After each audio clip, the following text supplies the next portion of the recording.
Let's do that. Yeah. I think I got an interview at 1, I think, so we should be fine with. Yep. Cool. All right, let me retweet. Look at you. You're looking scruffy. I'm fucking freshly shaved here. 2 different ways to go about this Mets fandom. Sharp, huh? I'm just letting it go, man. I'm just letting it go. If I could, I would, man. It bothers me now. Once I shaved the beard, I was fucking. I'm back to zero now. It's not gonna happen. I'm the opposite. Once I start shaving, once I get past the itchiness, then I'm good. Yep.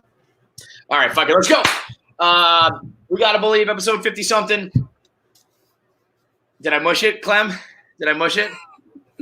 I'm telling you, for a fucking minute there yesterday, I was screaming obscenities. I was just happy I wasn't near you because I might have fucking killed you, because this is what I don't need. And I would love to hear your spin zone of all this, because I see you tweeting. You're like, it's okay. Oh, the 13 million, we'll get the 31. It's like, no, that's not the same. It's not the same. Cohen is king.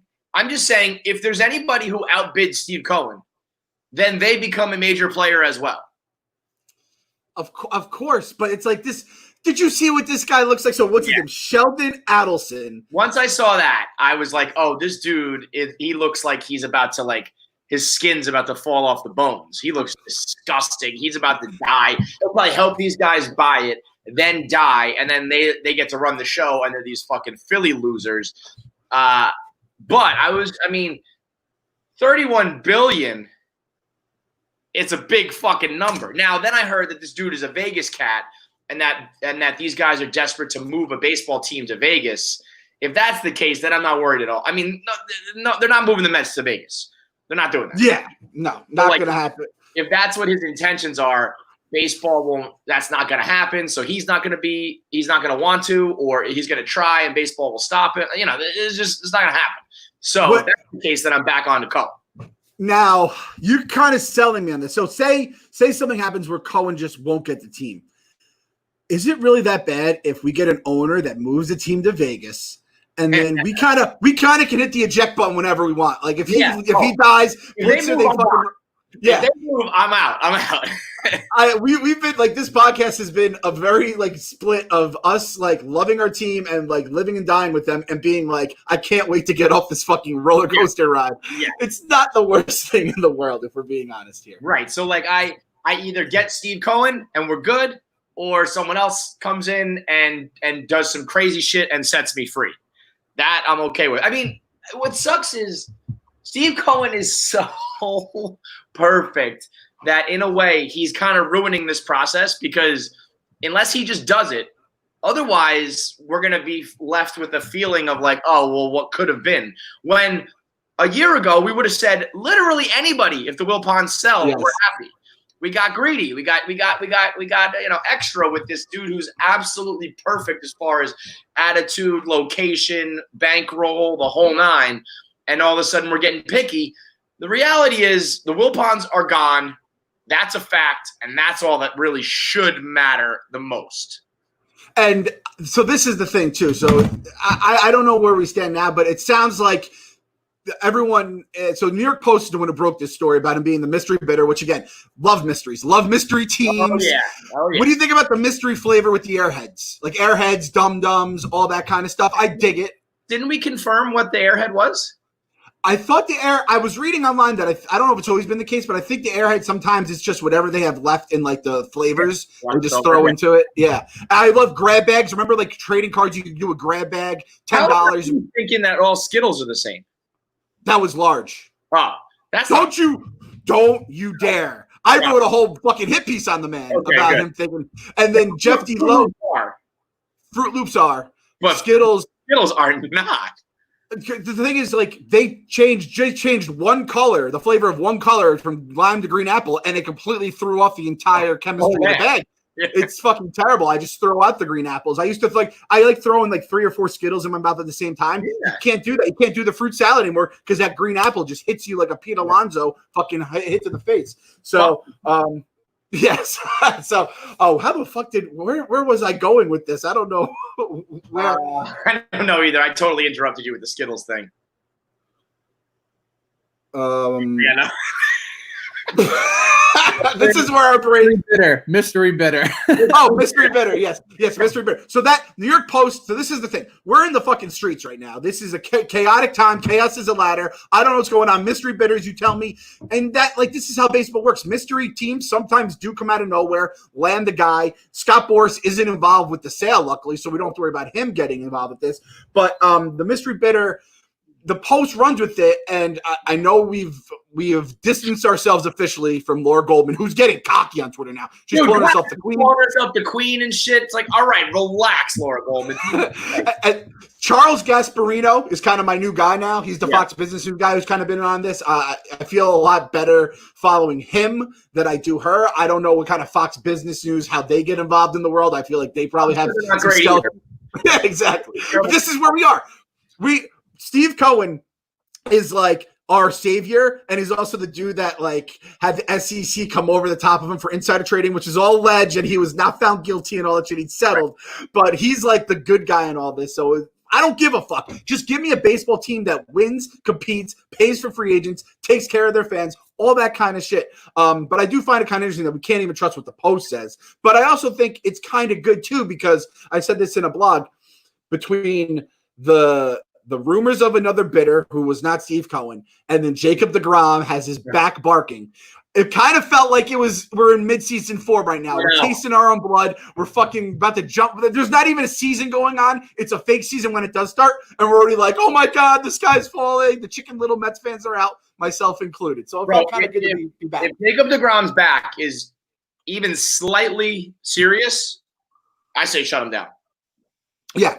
Like, because shut anybody who might potentially get hurt, shut him down. The season is fake. I do not want to try to squeeze 12 starts out of Jacob DeGrom and have him jeopardize the remaining, 5 years, when those 5 years could be under Steve Cohen's rule, where it's push yourself this season or get ready for the following season and the season after that with fucking Mookie Betts and whoever else Steve Cohen goes and opens the wallet for. I know my goddamn choice. Yeah, and this is the thing, like, they'll be like, oh, if DeGrom misses, a start, it's 3 starts in, like, a regular – I don't give a fuck. And the only thing is, those sniveling fuck Wilprons probably want to try to get this Corona series in on their way out the door, so then they think it counts. I have faith that Jacob DeGrom is going to be like, fuck you, I'm not playing, I'm hurt if he's legitimately here. And do not fucking rush that, because when Stevie comes, that's when the fucking reinforcements are arriving here. He's such a gamer, though. I could see him be like, no, I'm fine. It's like, just be honest and sit down if you're hurt, because, the cavalry's coming. And the other thing is, like, as a baseball fan, you're like, well, it's a back injury. It's not an elbow or a shoulder. But if you have a back injury in real life, your entire world is basically collapsing upon itself. You can't tie your shoes, let alone go pitch a fucking baseball game. I mean, get out of here.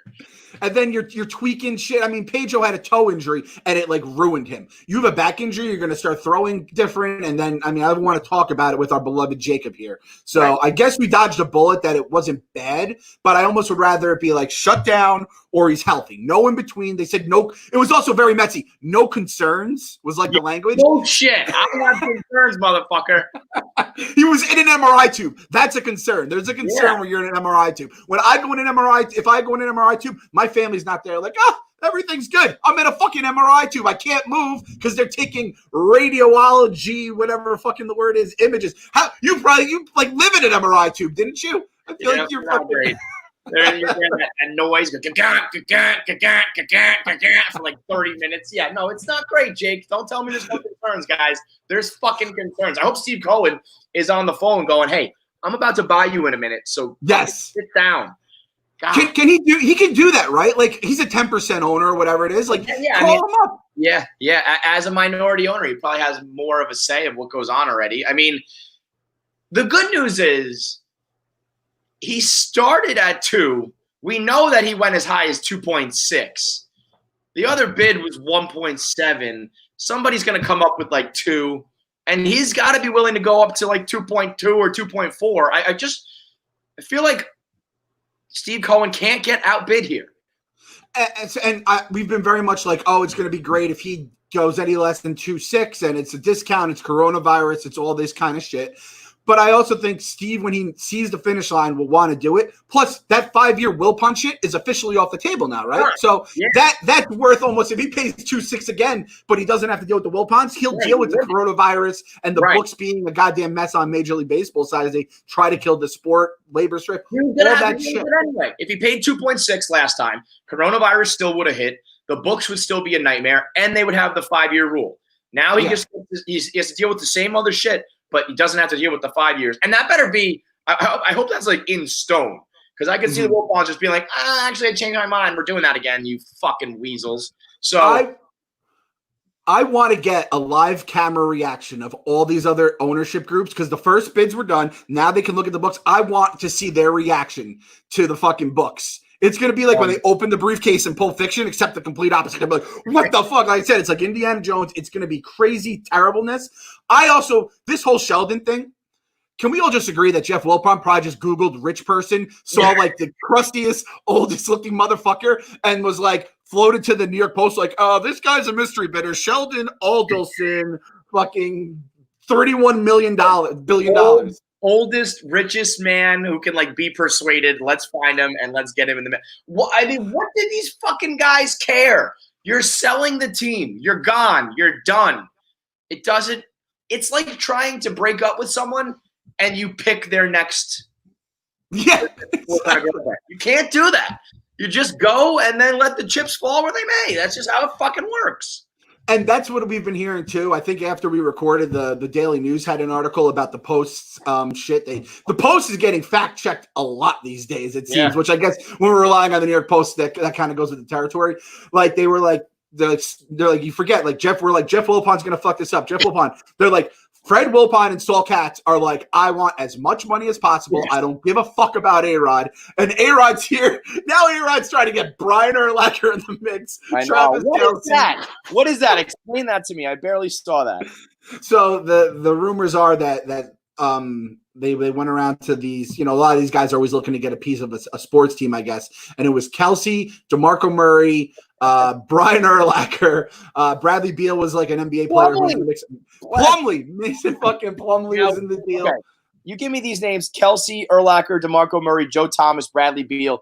Those guys are rich people. They are poor when it comes to the world of buying franchises. Now the Plumlees, that's a different story. I can see the Plumlees having a bunch of old money, rich white people type. Yes. We might end up being the New York Plumlees when it's all said and done. You get me Mason and all the other, what are their names? Mason, Miles. The other ones, there's a million of them. If every Plumlee. Marshall's the other one. Fucking goddamn. If every Plumlee can give you, like $5 million, you get $500 million. That's how many fucking Plumlees there are. So, I guarantee, like, the Plumlees were the ones who inducted Steve Cohen to the country club. Like, the old money Plumlees are the ones they have fucking, they're in the Greenwich Estates with the rock walls and all that shit. That's the money right there. That's that Gatsby money, dude. They got big money from Lord knows what. I mean, listen, we can play this game with Adelson. We can have A-Rod trying to recruit a bunch of fucking, football players have like $4 million. These guys don't have any money. We can do all these games. We can do this. We can go round and around and around. It comes down to one man and one man only. He is my salvation. Do you think that there's a chance? I wrote this in the blog. Urlacher comes to the table with his head of hair, and Steve Cohen goes, "This guy, he fucking betrayed the balds." Because Steve Cohen's a proud bald guy. Right. We saw that lettuce he used to have. He could have that shit if Dave got fucking hair. Dave has money enough to get hair. And fucking Steve Cohen could have more hair than you do right now. You know what I mean? Dude, Steve Cohen could get a whole new head if he wanted, okay? Take the old one off, unscrew it, put on a whole new one. That's the kind of money we're talking about. Can you imagine if Steve Cohen, just to fucking flex, just wore fucking Ted Williams' head on the opening day gala? Just as like, guys, let me wear Ted Williams. It's Tuesday. Let me wear Walt Disney. Whatever. Let me just wear, I have my head rotation. Like most of you wear baseball caps. I wear human heads. Because I'm Steve fucking Cohen. I cannot wait for this guy to own our team. I know. Nothing is impossible if Steve Cohen owns our team. He can wear Ted Williams' head. I'm 100% convinced of this fact right now. I think in the end, you remember when LeBron went to the Lakers? There was all this kind of talk. Maybe he stays with Cleveland. Maybe he's going to go to like the Sixers. Maybe the Celtics will make a move for him. And then it was like at 12:01, he was like, "Yeah, I'm going to Lakers," and everyone was like, "Oh yeah, obviously he's going to Lakers." You know? Yeah. I wonder. Like, I hope we look back on this and it was like, "Oh yeah." I mean, of course, Steve Cohen bought this. Like, nobody else ever had a shot. This dude like is in love with this franchise and was going to do whatever it takes. Like, no, there was never a doubt.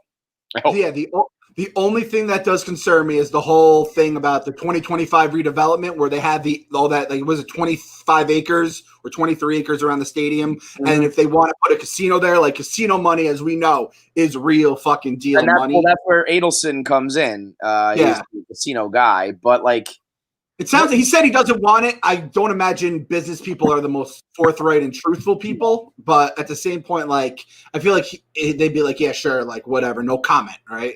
At the very worst. Something there that's different. And we're talking like a real casino or one of these, like, you know, you can have like electronic poker games and shit like that. If it ain't Penn National, it ain't shit. That's my fucking official stance on the matter. Right. So we'll see. I mean, there's a lot of factors at play, but like I said, I hope at the end of the day, it's like people are like, yeah, well, this billionaire who loves New York and loves the Mets, like, wanted this team. So guess what? He fucking got it because Bobby Axelrod. If he's Bobby Axelrod, he finishes the deal again. A fucking men, dude. So we got DeGrom with an injury. We don't know how long. Noah obviously out. You know, without those two, the rotation looks a lot different. If you can factor back in DeGrom, though, I mean, dude solidifies that staff right then and there. Without the top two, though, yikes! Watch out. Yeah. I was going to say it's time for Steven Matz to step up and be our ace. Who he was looking good, and then I saw yesterday he had like 3 walks, 2 hit by pitches. You know, fucking just typical. You could actually see the Steven Matz like fucking game play in your head as you just look at the numbers. It's like Ali Perez kind of shit where he just drives you fucking up the wall. That's why lefties are so fun. If you could just get a guy who puts it all together, because you have to deal with these growing pains every time. And I've kind of like, I'll be honest, I've given up on Matz. I'm kind of convinced myself I want Stroman to stay around now. That's because he hasn't pitched yet for, you know, a few months for us. But I want to see Big Papa Stro at the games. Yeah. And we're not going to get Big Papa Stro at the games. That's what I've always said about Stroman. Stroman's like the vibe around him is what's fun. Like, he's cool. Yeah. He's on social media. His dad is that freak. You know, it's never really been the you know, he never just go out there like 7 innings, 10 Ks, 2 hits sort of thing. But I mean, he's got that in him, no doubt. But I always like the atmosphere around Stro. So if we could make sure that we lock down our production, and then he's there to, you know, hopefully find his ace self, as well as provide that sort of vibe, you know, fucking rock and roll. That's the perfect rotation there. You know what I mean? That's good for business. That's good for Barstool business. We got plenty of blogs and content out of him for sure. So. And quotes and all that kind of shit, no doubt. But it's all dependent upon, you know, production. So we'll see what happens there. Producing right now, our boy Pete Alonso is producing mass. He's been cultivating mass, and he's out here rocking that cutoff, just looking thick. He's a thick boy, bro, which I love, by the way. Some people are knocking it. Like, guess how many games Pete Alonso is going to play? How many games we played this season? 60? 60? Pete Alonso's playing 58 games. Put in the books. Because his fucking brolic self ain't going anywhere, man. He ain't missing half the season with a strained oblique when he strikes out for the zillionth time like Stanton and Judge. My man, Pete Alonso, is sturdy. He's durable, okay? He's going to hit fucking 40 home runs in 58 games, and we're going to call it a day. We saw what Pete Alonso looked like last year without his shirt on. It wasn't fucking like Luis Gonzalez back in fucking 2001 looking cut. He is what he is. He can wear it. He's wearing a little more. Hey, we were all in quarantine. Quarantine went around this whole country. Even Florida, where Pete was. Even Florida shut it down for a little while before they've apparently opened back up during a fucking outbreak. So that is all I need to see out of Pete. I don't give a shit. I don't want him to be upset about it. I don't want anyone. And everyone's chirping us. I don't give a fuck what Pete Alonso looks like. Dude, This is baseball we're talking about. If this is basketball camp, we'd have a problem, okay? If he was in the Olympics, I'd be like, oh, no. It's baseball. Him being a thick boy is a good thing. He was putting balls into orbit last year. He's going to be putting them into another galaxy this year. Give me Prince. Prince Fielder is one of my favorite players ever, and he got hurt off something completely else. Fielder, Mo Vaughn, Cecil Fielder. The big boys are always legit. The big boys who can play, watch the fuck out, man. That's the perfect blend, as a matter of fact. That's the guy you want on your team. And I didn't see here. Kyle said that the Mets they're wearing cutoffs to kind of troll him. That's good for the clubhouse as long as absolutely. I mean, don't get me wrong. That picture of Pete in the cutoff with the glasses and I think a bandana, it's a hardo for sure, no doubt. But that's what you need in your baseball team. You need some people who do that kind of shit. And hey, as a fan, as a fellow thick boy, it's relatable. It's someone I feel like I'm watching myself all the time in, and Pete's gonna Pete. He's gonna be fine. Like we said, Dom Smith has his Jesus take the bat tattoo. We got Jesus. We got fucking food. That's everything I love in the world right here. Fucking, we are going to fucking do numbers this year. Not a care in the goddamn world. As if or we just shut it all down. One or the other. Anybody who wants to shut it down and relax and wait for Steve Cohen, you have my blessing. Anybody who wants to rock and roll, let's do it. Just put yourself in a goddamn bubble, a literal bubble, not an NBA bubble. I'm talking about bubble wrap. And make sure you survive. That is the name of the fucking game right now. That's why, I see Cespedes running. I don't like that. I don't like that one bit. I want Cespedes trotting all year round. I want him to be a DH, and I want him to trot around the bases, and that's it. Otherwise, it's all singles. He could hit a ball in the gap. He could hit a ball down the line, stop at first base, and just go station to station like we're in fucking T-ball. I don't want you going first to third. I don't want you trying to score from first. I don't want any of that nonsense. You're out of the field. You're out of base running. All you do is run. You jog around for home runs. That's it. Yep. And the only time you go in the outfield is when it's bottom of the ninth and we need to have that arm on the fucking on the diamond. That's all I need, because I don't want to see. I love my guy Conforto. I don't need to see the dribbler where it's just kind of dribbling into the infield, or JD Davis is airmailing one because he's a bad third baseman playing left field. That arm and that bat is all I want to see in this fucking lineup. And that's the thing about Pete. Pete saw that he saw the DH is coming and it's probably not leaving. He's like, let's fucking have some. Sit in the box, eat my donuts, drink my beer, and mash. And we may have Dom and Pete somehow, some way. This might actually work out for us. And if Steve Cohen's here, I believe it will. With the Wilpons to fuck it up, but we can actually have Dom, who can actually hit, has the glove, which Pete had. He had a much better glove than we expected. He's our DH, lefty, righty. Fucking Dom and Pete. It's everyone's favorite buddy comedy. Basically, it's a buddy cop show. I think this might actually work out for us. Which is, again, because the season hasn't started and shit hasn't started raining from the last words from a Mets fan. You know how this goes. The same way I proclaim Steve Cohen as the owner, and he's probably not going to be. You say that you like how this is going, and we're in last place within a week. It's just. Never learn our goddamn lesson. It's Dom Smith is interesting. I mean, we still have this problem of all these guys out of position or positionless in a way, and there's a lot of good talent there that it's I don't know what you do with it.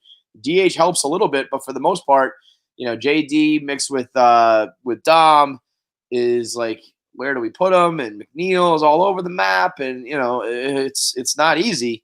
I guess the only thing you can really do is guarantee Pete a spot, right? And that's the problem with Dom Smith is anywhere else, you'd probably get a platoon or, you'd have a ability to win the job, not at first base.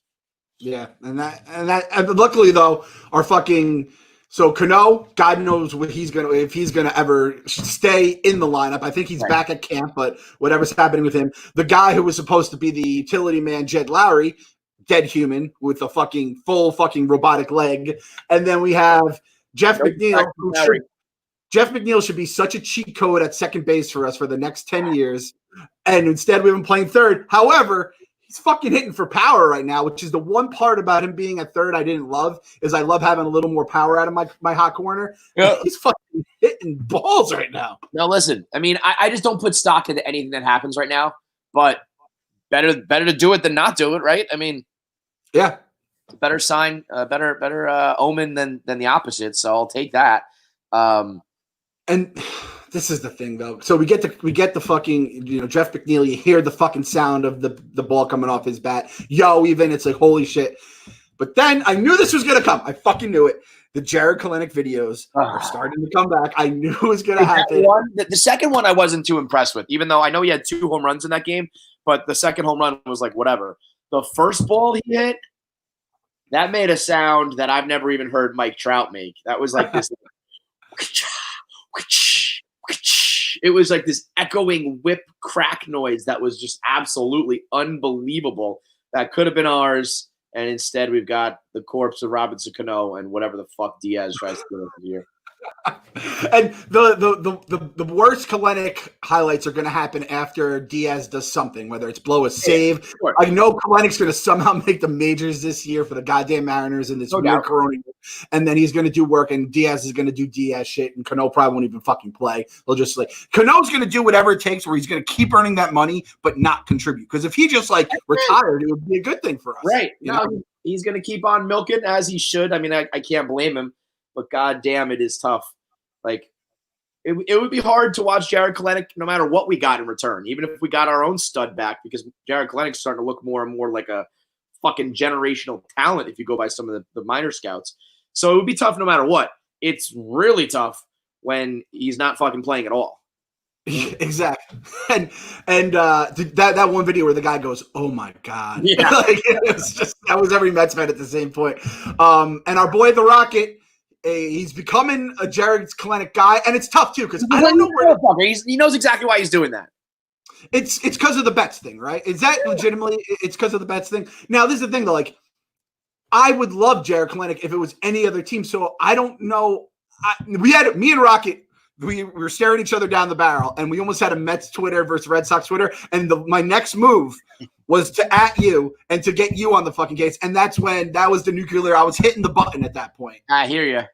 I didn't want to do it. You got to call into the bullpen. You got to call for reinforcements. I love it.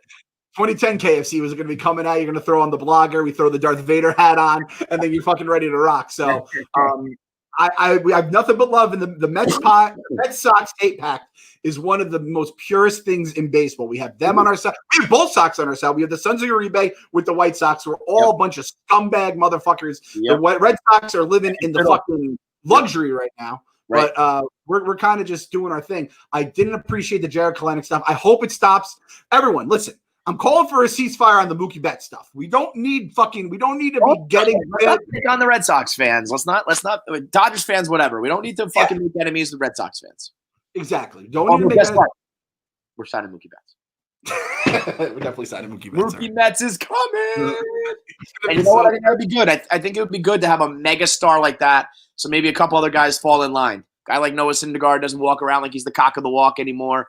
Pete's always seemed to have a good head on his shoulders, but in case he's starting to get a little too big for himself, you bring in a guy like Mookie Betts, and it's like, okay, aside from Mike goddamn Trout, there is nobody better than this cat in the league. So shut the fuck up. I imagine he would never do this. He strikes me as a pretty humble guy, Mookie. If I'm fucking Steve Cohen, I'm like, Mookie, this money is yours. The yacht that you're signing it on is yours when you sign on the online. Yeah. But you are bringing that World Series trophy, and you get the World Series ring, and you get a trophy for the MVP. You're bringing your trophy, and you're bringing your ring, and you're just putting him in your locker. So when fucking Noah gets on his little fucking rants, and Pete's feeling himself, and all that kind of shit, all those guys can look up there and say, all right, a World Series and a fucking ring. Yep. Throw fucking DeGrom, Cy Youngs in the clubhouse too. So when everyone fucking feels good, until you get one of those, shut the fuck up. Yeah, I mean, it's as clear as day. It's as easy as could be. It's right there. You know what I mean? It's right. Oh, fuck. Hang on. Sorry. My bad. Yeah, I mean, I'm absolutely with you on that. As far as the rest of the gang, who do we got here? Yeah, I mean, it's the usual suspects that I think we're gonna. Oh, here's what I want to talk about. This will be a kind of a short episode because there's really not much else, but I do want to touch on what are we gonna do, how and why, and how much and when are we gonna be cutouts in the stands? We gotta start calling in our favors. We gotta hit up the Mets. We gotta flex the Barstool muscle a little bit here.